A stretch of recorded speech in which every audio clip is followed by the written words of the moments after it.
মার্কিন হামলার কঠিন জবাব দেবে ইরান।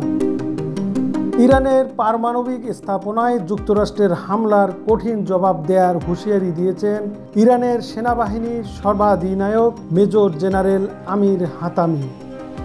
ইরানের রাষ্ট্রীয় গণমাধ্যমে প্রকাশিত এক ভিডিও ক্লিপে তাকে এই মন্তব্য করতে দেখা যায়।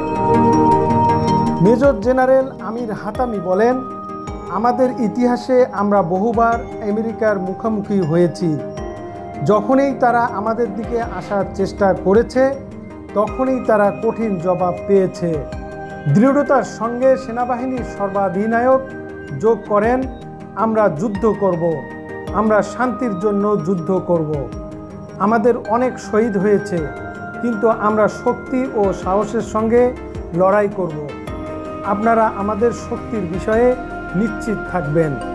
ইরানের অন্যতম জ্যেষ্ঠ জেনারেল হাতামি এক সপ্তাহেরও কম সময় আগে তিনি এই পদে নিযুক্ত হয়েছেন। ইসরায়েলের সাম্প্রতিক হামলায় বেশ কয়েকজন জ্যেষ্ঠ সামরিক কর্মকর্তা নিহত হওয়ার পর ইরানের সামরিক নেতৃত্বে রদবদল হয়। শূন্য পদে স্থলাভিষিক্ত হওয়া কর্মকর্তাদের মধ্যে হাতামি অন্যতম।